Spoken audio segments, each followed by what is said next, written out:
we are backwards. Hang on a second here. Get out of my spot there. Welcome to a special Saturday edition of Wednesday Nights Overbooked, our initial gut reaction to WWE Backlash, the first premium live event post WrestleMania, and this felt a lot more premium than both nights of WrestleMania did. I'm just saying. Ego, your thoughts on that? Agreed. That was actually fun, and so I'm ready to talk about it. Let's get to it when you're ready, man. Alrighty, and as I mentioned, to my stage right is the amazing, talented, horribly bad takes. He actually liked the worst match on the entire show. It is LeftEyeEgo, and he's tired. He had to do baby stuff today. Go on. Indeed, I did. It was a long day, guys, of baby stuff, and then thank God I got bailed out with Mortal Kombat, and I was able to watch a great live event with one of the best matches on the card. We'll talk about that later. Absolutely. We got the folks in the chat right now. Our wrench among wrenches, Mr. Jacob Ironside. Hello, sir. Saying hi to Mr. Ego. Saying hi to myself. And who's Ted? And Mr. Tully Television. Thank you, Tully Television. Hello, sir. And is this a new room? No, it's the same room. It's just very well lit right now. The sun is coming up. And we will get to that. But overall, Ego, your thoughts on Backlash as a premium live event? Man, it was almost like it was Backlash to what the fans thought of WrestleMania nights 1 and 2. Well done. I didn't know it would be that entertaining for a 4 or 5 match card. I think it was a 5 match card with one on ESPN2 before they went to the more premium. Oh, it was 2. Yep. See, I mean, yeah, for that, not bad. It was actually, again, a lot better, a lot more entertaining than WrestleMania nights 1 and 2, which is all we asked for, just entertaining. Like you put the E in there, entertain us. So right. I dug it. It was a lot better. And a premium live event that went less than 3 hours, 2 hours and 45 minutes to be precise. It can be done, right. Paul Levesque. You can put on You can put on good matches, put on a good show. It wasn't overrun with commercials. It was not. At least it didn't feel like it. And we're going to get into because I was actually going to make a count of commercials to see which one had the most commercials, but there weren't enough for me. I'm like, I don't waste my time with that. There wasn't enough. Yeah. So I'm just going to say this. With everything that's going on in the world of professional wrestling, and we're going to talk more about this on Wednesday, WWE needed a good show because they've had some very mediocre to pedestrian to flat out bad since doing this deal with ESPN, and they needed something big to happen.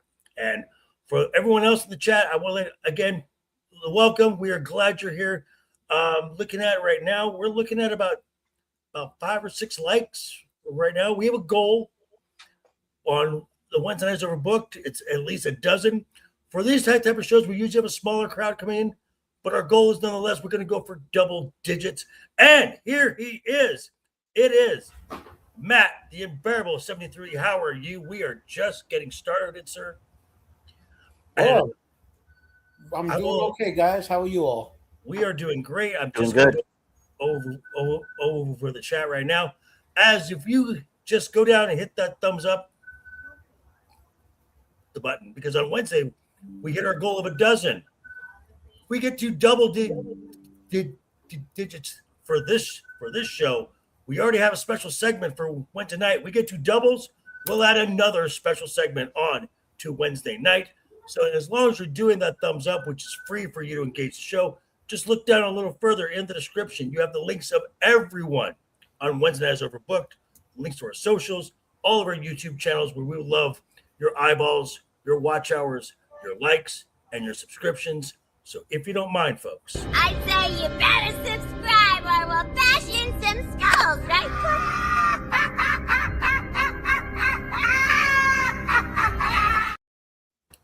I'm looking at the chat I'm looking at the links right now. We're at about 7 or 8. We're almost there, folks. So, Matt, I want to ask you, Ego and I were kind of like, this was the first premium live event since doing this deal with ESPN that actually felt a little more premium. This felt like a better show than what we saw. This was a way better show. The pacing on this event was so much better than the last, other than arguably the Royal Rumble, Maybe, correct. There was such good pacing. The matches, I'm down on the Danhausen match. I thought it was stupid to have all the mini, we'll get to that. Yeah, but we'll get to that. We'll get to that. Overall, from beginning to end, the matches were well done. They told the wrestlers clearly to actually wrestle in the ring and not just hit each other with big moves or whatever and walk it off. They didn't overdo full finishes. So the director of this, and the producers did a really good job. This was a tight show. Wow. Tully, you are starting off hot, sir. Oh! Fatality. Because you're not wrong. I am just saying. So let's start off with the first match, which was on ESPN2. This was Seth Rollins versus Braun Breaker. Neither one had a lot of action going post-Mania. I think this was Braun's first match post-Mania. Seth Rollins' second match post-Mania. Both have been recovering from injuries. There was some ring rust there, and it showed. Seth Rollins tried to do his best Will Ospreay impression, not once, but twice. Didn't quite stick the landing. This was the only match where we had any outside shenanigans or possible shenanigans happening. I thought Seth would go over on this because I thought that this was not going to be I thought this would last a little longer, and you could draw this out to a SummerSlam match. Braun got the win. So I want to know you guys' thoughts of this match. Matt, I'll start with you. Well, we talked about this several times. Not just this match, but several of the matches on this felt like the feuds were rushed. They were accelerated faster than they should be. But in particular, this match, number one, I enjoyed it. Okay, yeah, like it had good flow. You had they had good facial expressions, like they legitimately hated each other, acting wise. There wasn't as clean as it could have been in some spots. But I think. Oh, by the way, my pet peeve, the evil cameraman, came back. The longer this went on, the more the incompetent cameraman. This was the best. The first match was the best one camera work of the whole event. So we'll talk about that as we get to it. But the only thing that ticks me off is like I said, it ended too soon. You know what I mean? Well, ended too soon. I mean, the match went. About No. I mean the feud. The feud. Right. Feels like instead of a feud ending match, this was an old wrestler, Seth Rollins, putting over a young wrestler, Braun Breaker. That's what this felt like. Ego, your thoughts on the opening match? I mean, the minute I saw that the Vision came, I was like, okay, Braun's gonna take the win. I thought you could still extend this into SummerSlam because there was interference, so that wasn't necessarily a clean victory, but it was a decent match. Like there were a few botches here and there, some ring rust, but overall they picked it up and they found like a good pacing towards the end. So I think they could probably still extend the feud out. I don't think this really extinguishes it all. I don't think it makes it seem like it's rushed. It's just, they always said that he always needs the Vision to come in and help him. So you could have another storyline going into all the way to SummerSlam, to me. I mean, because my question is, okay, what's next for Seth Rollins? I mean, he lost this match. He said he wants to get back the World Heavyweight Championship. This kind of bumps him down the ladder, in my opinion. I mean, because now that you've got Jacob in the mix, Roman, which we will get at too. You've got Oba, you got Braun now. Braun can now say, "Hey, I beat a former champion." there's still CM Punk lingering around. Why he's on Raw still, I have no idea. But this is something that, as far as for Seth goes, this really makes it a challenge for him to get back into that main event scene. This is just my thought. Do any of you guys have thoughts on what is next for Seth Rollins? I'm looking something up. I want to check his age. Okay, I thought it was like 42. He's only 30 in his late 30s. So he's 39, about to turn. Yeah, so he's still young, relatively young. So, now like my opinion on the top of the card is there's really like 4 or 5 guys, and then there's like a top of the mid card that rotates in and out. And Seth feels like he's fallen to that top of the mid card that now has to go on a feud or two to re-elevate back to the top again. So that's why this feels disjointed. They could have dragged this out in a good way. Yeah, and, unless they're doing a slow build to Survivor Series for Seth and a faction. That's a very long, slow build. I mean, 5 months. 5 months, 6 months. Look at that one. That was like a 2-year build. A well-written storyline could get you there. Well done, man. Well done. Okay, hang on. Yeah. Oh! Fatality. That will never get old. I could watch that till I'm 90. Well played, sir. Well played. But I'm not saying it has to be a long feud. I'm just saying, we've talked about this short-term storytelling and how it ruins wrestling. Right, and I get that, and I could definitely see something happening. I just don't know what. Usually I've got a pretty good idea of how things might go and have it make sense. Oh, I know what I'm seeing, folks.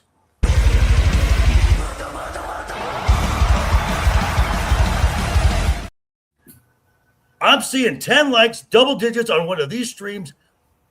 Extra special segment, which will now means we have 2 special segments on this coming Wednesday night book. Thank you, chat, very, very much. Indeed. And that brings us to the second match, also on ESPN2, for the United States Championship. Trick Williams defending against Sami Zayn. I thought to really solidify this heel turn of Sami, it would make sense to put the belt, to just hot shot the belt right back onto Sami, give him some heat, have him do something nasty and nefarious to get that title back, have Trick Williams now as a full babyface engage in the babyface chase, which again, you could then build this match and drag it out a little bit until SummerSlam. We had the nefarious and nasty things that Sami did, but it wasn't to Trick, it was to Lil Yachty. Okay, and I'm just gonna ask, why does Trick Williams need a hype man? I think the guy is oozing charisma. Don't say it. Don't you? No, it's not that. It's not that. You ask why. Like Little Yachty with Trick Williams is when you convince your younger brother that he's playing the video game with you, but you stick his controller wire underneath the console and tell him that he's playing. Like that's Little Yachty. Oh, wow. Just you know what, sir? Fatality. Well done. And this is my show, so all mic drops and fake challenges. Now, there will be no legal challenge to this. Really, Brad? I'm just saying. So, Trick Williams gets the win. This match went about 14 to 15 minutes. Again, this was about double the time that they had at WrestleMania. You give these people time, and we're getting better matches that have some more important, something I can get invested in. Matt, your thoughts on Trick Williams retaining the United States Championship? I was okay with either way, because Trick is on a big rise, or they could have had him lose the title and do a little slow down and pace him a little better, but he's on the rise. They're going to ride the money train, when you get that, and as as to the match itself, I enjoyed it not as much as the first one, um, but like I could see the title going either way. You know what I mean? And a reason for storytelling to go either way with it. But I think maybe riding the Trick train, so to speak, might be good now. Because when you get a guy who's explosively over without, by accident, like we saw the model where, Brian, Daniel Bryan. I keep wanting to say Bryan Danielson. I guess it's true either way, right? Like he got naturally over, and rather than go with it, Vince fumbled probably $50 or $100 million of payout, probably. And so Triple H has learned better, I guess, and is going with it. Right. So, Ego, you are of the three of us here, you are the lone Mr. Lemon Pepper Stepper fan. Your thoughts on Trick retaining the United States Championship? Y'all not gonna believe this. While I'm watching the match, I'm like, Trick really should lose. As far as Sammy going on the heel run, huh? Well, what did Shiro do? Like, did she mind wipe you or something? No. Because it's the thing is, you're involved. They're involving a lot of people. Like, there was a gingerbread man thing. There's little Yachty interfering. There's him candy cane kendo sticking yellow Yachty trying to be more of a heel. You really could have dragged this out to SummerSlam, and the comeback promos that Trick would have done could have been some of his best, leading you into SummerSlam. And if you want to make and cement a Sami Zayn as a heel, have him do heels things a little bit longer. Like, this is just him being a heel for 3 or 4 weeks. You could have kept this going up to SummerSlam. And so I got what you guys were saying on Wednesday when you were talking about it while I'm watching the match. I'm like, there really isn't anywhere else for him to go right now. But I mean, this feud with Sammy, that could work for a while. So I agree with y'all now that I was watching it. I feel so proud. Matter of fact, this is how I feel right now. Come on, baby, turn the lights off. I'm just saying. I understood it while I was watching. I got what y'all bet. Now I get it. Wait. So, we have right eye ego tonight. Left eye ego. You know what, Matt? Just for that, sir. Just for that, I got something for you. Your ruler has arrived.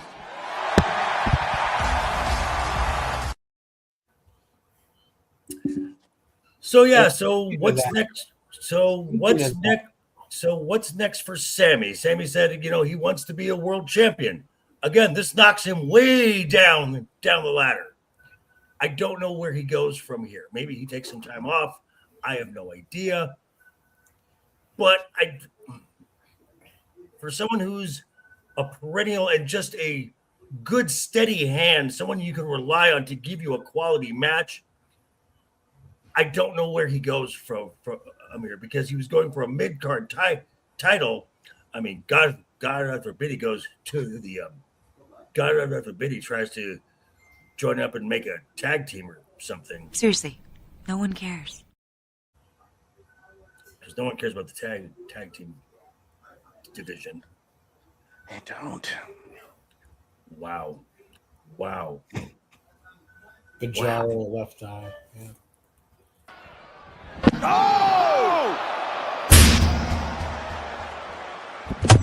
Fatality.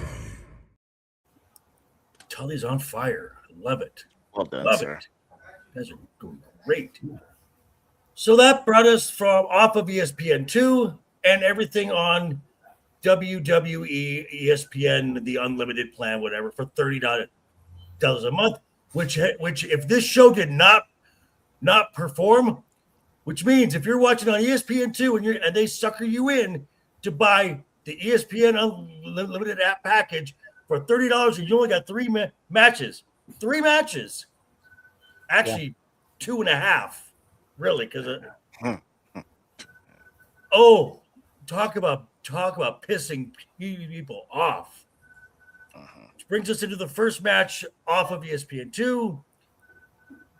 The Miz and Kit Wilson versus Danhausen and his mystery partner.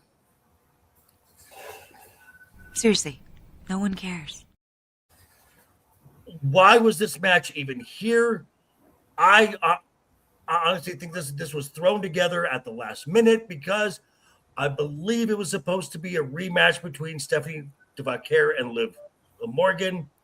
Stephanie has a legit sprain in her AC joint, so she's going to be out for at least 4 weeks. And they threw this together, and I was thinking, and Ego was we'll get to him in just a second, but at least on Monday night, there was an incident on Monday night when Sol Ruca is signing her Raw contract. Becky Lynch accidentally she goes to sucker punch Sol, accidentally strikes Adam Pearce. You could have easily made a women's intercontinental title match in this spot. You could have had the Women's United States Championship, which has yet to be defended on a premium live event. But you decided to do it the night before in Jacksonville on SmackDown. Well, they could have had that match on here too. They could have. Yeah. I mean, they could have ran it back. Something. This match was. It was the minute I saw who the partner was, and it was a mini wrestler. Found out it was someone from AAA, and then it was a mini Hausen. Oh, goody. So, Matt, go on, please. I was thinking, how could you have saved this match, right? So, cut 2 to 4 minutes. Also, it's a 7-minute match, and then when Kit Wilson throws one of the mini me's in the box, right, and the box glows again, out comes the big guy. Out comes Kane dressed like Danhausen, and then something like that. You know what I mean? Because it like some sort of like the box makes another guy type of thing, you know. And then that's honestly what I thought, that once you threw the mini one in, it's a bigger. Yeah, that's what I was thinking. I'm like, that's what they're gonna do, and instead we get like 10 mini me's or whatever. Yeah. You know, and this is a TV, like a SmackDown match, right? Mm-hmm. Or a triple A match or something.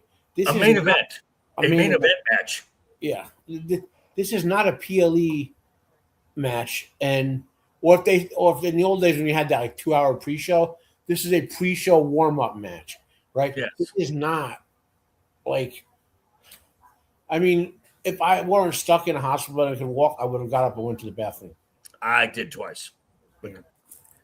So, Ego, it's up to you to defend this match. But before you get a chance to defend this match, I just want to get this out of the way right now. Boo this man! Go on. Wait. Before we get that, I'm not saying the quality of the work was bad. I'm saying the storytelling. Right, like the mini guys did a good job with the mood. That's not what I'm criticizing. Wow, so totally understand. Totally. Anyway, now okay, you go ahead now. Sorry. Totally stop it. No.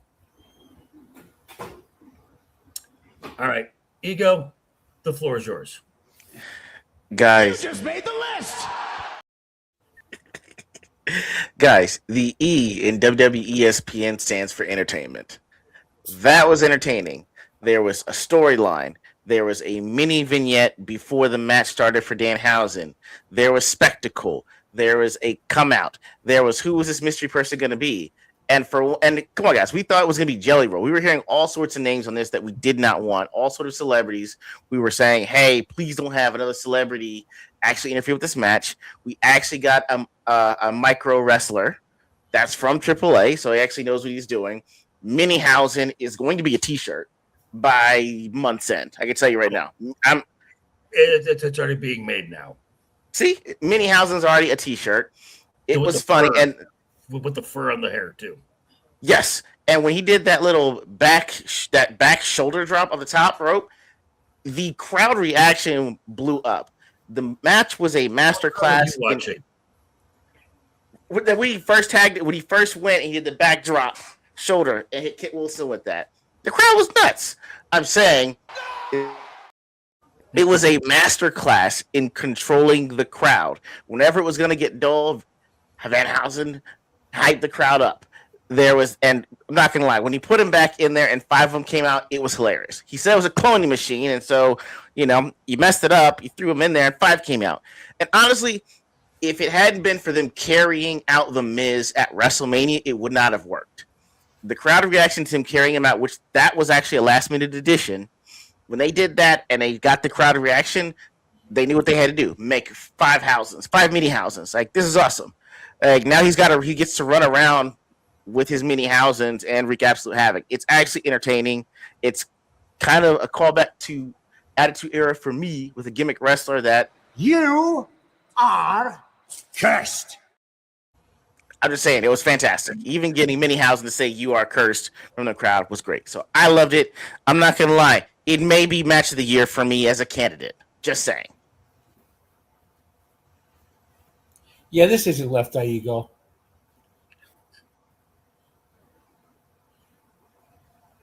Mm-hmm.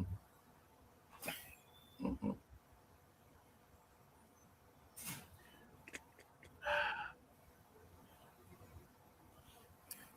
From there, is there like someone pointing a weapon at you in the room? Right, Blake, cards. Is that what's going on? Blake is being held out hostage. The weapon is a truth bomb, okay, and I wield it right now. Is this like a Lethal Weapon 2 where you're trapped on the toilet bowl with an explosive or something? I mean, what's going on, man? Let us know what's going on. I loved it. It was absolutely fun to me. Fucking Mark! I'm not gonna lie, I marked out. I loved it. Okay, I'm sorry. It was awesome to me. Then I should call my nurse for some sort of medication. I know, right? We need some serious meds here for this. Wow, I don't know what to say into that. Okay, now. since that match is hopefully in the past, let's talk about now. Let's talk about what we said on Monday or this past Wednesday. Just based on the talent alone of who was in this match, bell to bell, this is a match of the year candidate, and that was Io Sky versus Asuka. Those women showed up. Those women showed out. My only real nitpick was there was a miss of an O with a moonsault.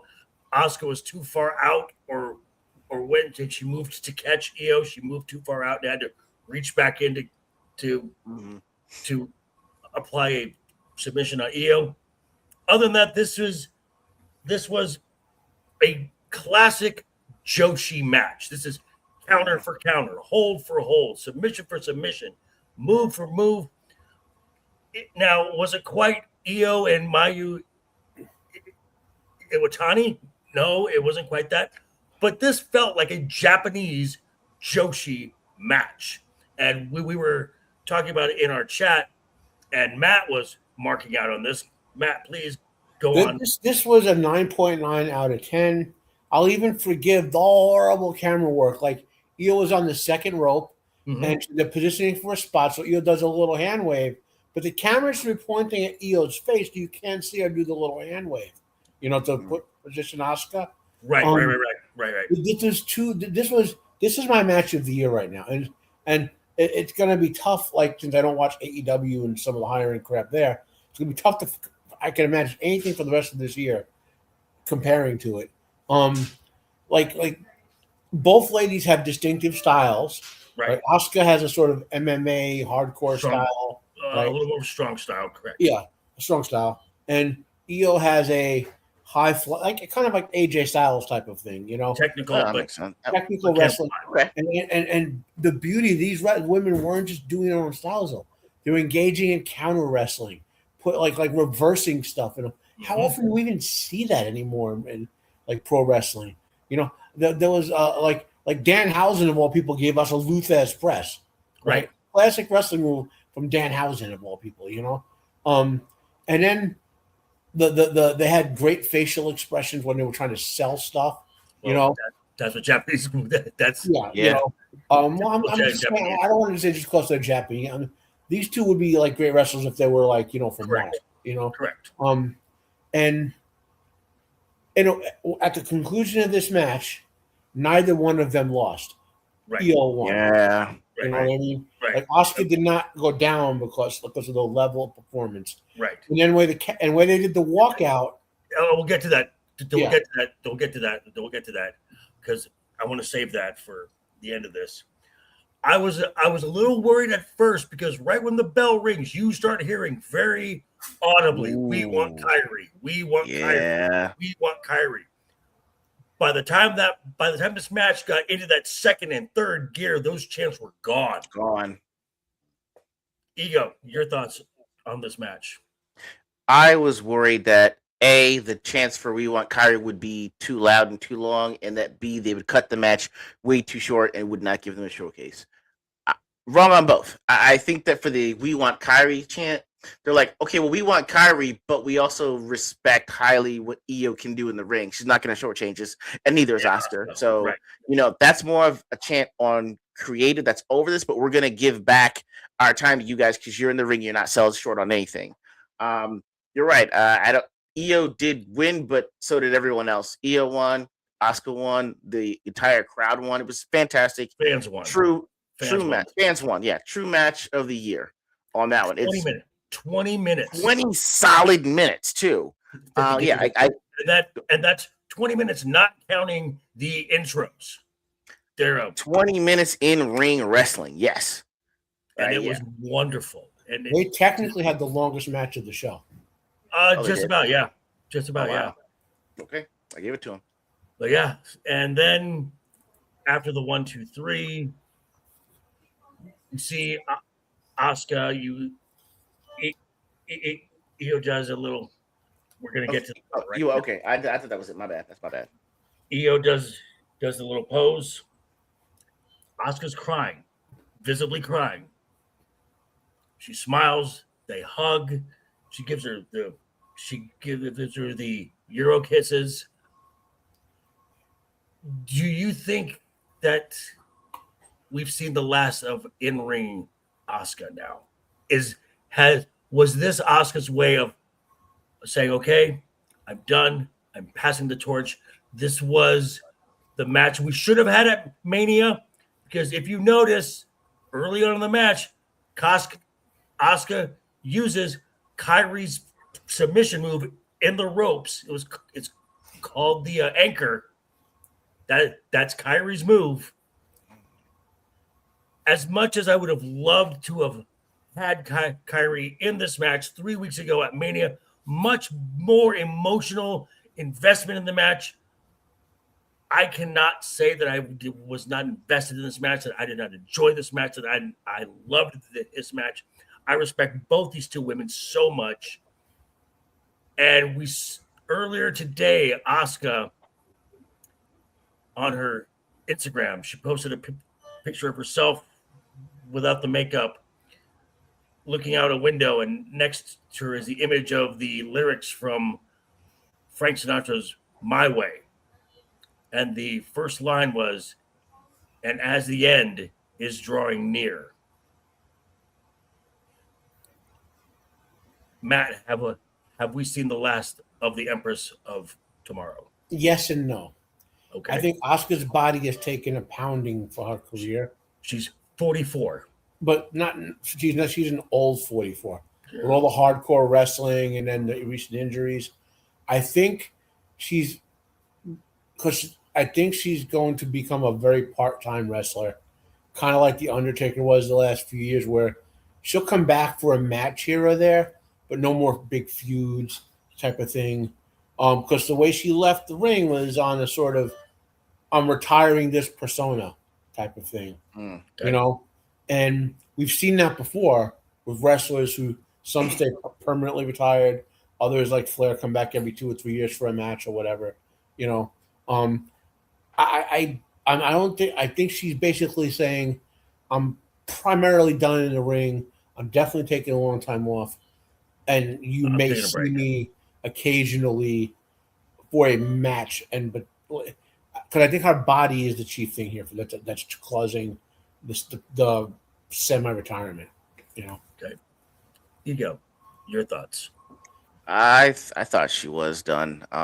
You know, who better than to put over than the person that you trained or your understudy of sorts, at least to me. There we go. I was trying to figure out the word. I was senpai, kohai. Yeah, you're kohai. I mean, it's a beautiful way to end a story. And if you want to retire on that note, I don't begrudge you at all. It was a great match. You gave it all. With the Frank Sinatra lyrics. You did do it your way. You finished the story the way y'all wanted to tell it. You got a prime time co-main event match to do it in. So I think if she's not fully retired, again, like Matt said, she might come back every few years or may do spots here and there. But I think she's done enough at this point to warrant if she wants to retire. I don't begrudge her at all. Oh, and she's definitely earned it. And as far as what's next, I'm looking at Io. This because with Io having been in the tag team with Rhea and really playing a back seat to Rhea the entire time, this puts Io right back at the top of the card where she Absolutely belongs. Yeah. And as I have said numerous times,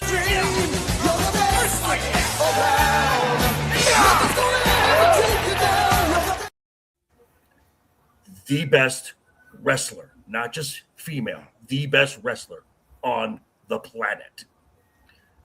And you'd be hard pressed to argue that. And that brought us to the main event. As opposed to the technical wizardry of Asuka and Io, this was bomb throwing. These guys were just throwing bombs. Roman Reigns and Jacob fought too. Jacob, when he came out to the ring, for one, everyone gives Def Rebel shit, and rightfully so, because a lot of their entrance themes suck. The one thing they do well are Samoans and Joshis. So yeah. So you had Jacob, and he's got the big flower on. He's wearing the smock, I guess. Very much like, as Matt will tell you, when he worked the Indies. Which is very much like Haku, who wore that similar sort of outfit. Oh, yeah. And when he hits the ring, he just throws, and I'm like, oh, we're getting indie Jacob here. This is a nasty human being. Actually, Matt, really quick, describe Jacob Fatu from the Indies. Well, remember first when I say this, in the Indies, they go for a lot more of the strong style wrestling, the hardcore with some of the stuff they do, even when straight wrestling. Jacob, I mean, he wrestles like a wild Samoan. I mean, that's what it comes down to. Right. Ego, I know you're a summer child, but you need to go back and watch some of the classic. Fatality. The wild nowhere. The Samoan SWAT team, Haku, and when he was King Tonga in WWE. I remember Haku. I do remember Haku. Yeah, it was dangerous. Watch Jacob's dad, the Tonga Kid. Yeah, the Tonga Kid. Yep. The Samoans have been like a strong, like guttural, visceral presence in wrestling, and you always get the sense of like, not counting Roman, but like with the other Samoans, the good ones, like you get the sense of like there's danger in the ring, you know. And granted, some of that's because in real life there was a danger, you know. Like I mean, not that Haku is evil, but if like you were in a bar and like you crossed a wrestler, like you attacked a wrestler, he ripped some dude's eye out, you know. Yeah. Like he would back his wrestler buddies up like there's no tomorrow, you know. And he had a reputation of being the most what's the best way to put it? Toughest. The toughest and realest wrestler. I mean, granted, yes, he knew like 8 martial arts, and that's all factored into that. But but like go back and watch this. And Jacob is the first of the modern Samoans that they have in WWE to capture that energy. You know, that wild energy. You know. So, as I said, this was just as opposed to the match previous. This was just these guys are throwing bombs. These guys are throwing haymakers. Because that's more their style. They're not very technical wrestlers. They're power wrestlers. But yet everything was clean. Everything looked nice. Everything looked very well done. And everyone who works with Roman kind of says it's like a vacation. Roman is one of the easiest talents to work with in ring. Extremely clean. Yes. Yeah. Clean, safe, you know, and he and Jacob did a great job putting each other over in this match. Oh yeah, you know, agreed. Like Roman sold Jacob's wild, dangerous energy, and Jacob sold Roman's like indefeatable power type of thing. Right. You know, and I'm happy with the outcome. I thought. Go ahead, sorry. I'm fine with it. I'm fine with the outcome. This is not over. This is definitely not that's over. what I mean. Just like Io and Asuka, no one really lost. Somehow they pulled it off where even though Roman won, Jacob didn't really lose. Jacob got over as a heel, as a bona fide heel now. Yeah. I mean, well, he's that like you know that like a Gunther heel. Or there's something he's not like not like a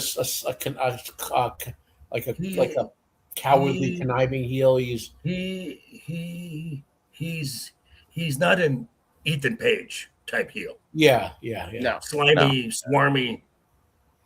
Yeah. And the one other thing, when John Cena did his bull crap, oh god, the one thing you got a sense of though, there's one good thing he did. You got a sense that Obafemi could walk out at any time and kill people. Oh yeah, he just mentioned his name, and you mentioned him once, and the whole crowd was like, Oba, and like you're waiting for him to walk out and like just turn someone into like a pile of dead body parts. Yeah, we will discuss that segment a little more in detail on Wednesday. I'm going to watch it again and kind of piece it together because it sounded like a big convoluted mess, in my opinion. Yeah. But we're going to get you out of here early, folks, because that is our initial gut reactions. I think as far as a premium live event, this was the best show so far of 2026 up to this point. Now at the end of the month, on the 31st, we've got Clash in Italy. After that, we've got a month later, last weekend in June is Night of Champions, and then we go all the way through July to the first weekend in August for SummerSlam. That's our summer premium live event schedule. We will be here for recaps of all of those shows, and Italy and Night of Champions. Those are international shows, so those will be a lot earlier during the day as well. Yeah, which is good for us because we get it done and go about the rest of our day. So, any final thoughts from you, Mr. LeftEyeEgo? No, I'm curious to get you all's thoughts on the John Cena Classic on it.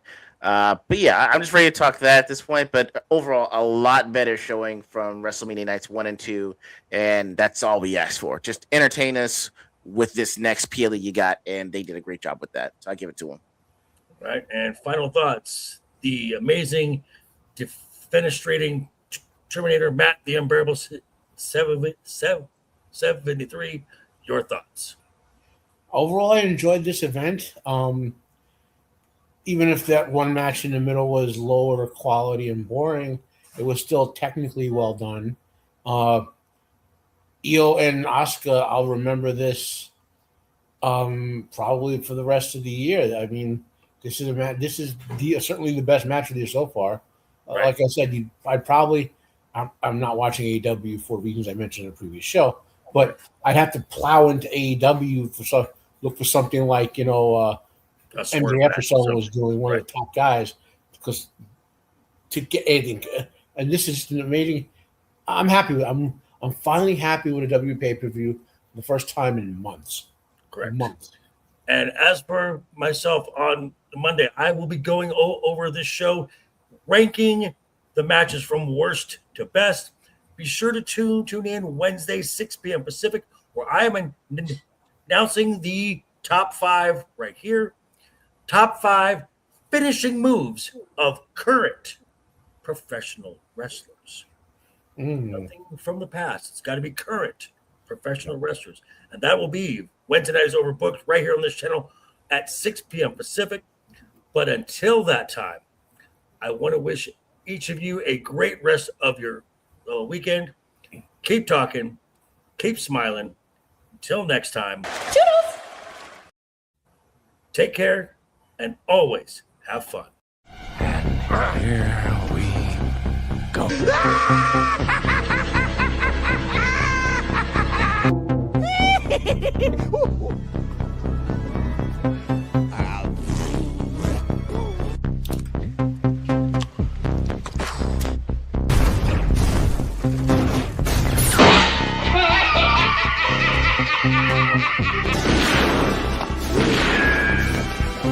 Is like gravity.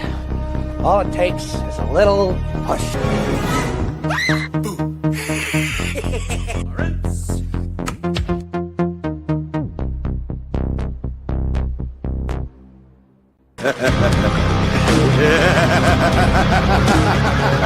Ah!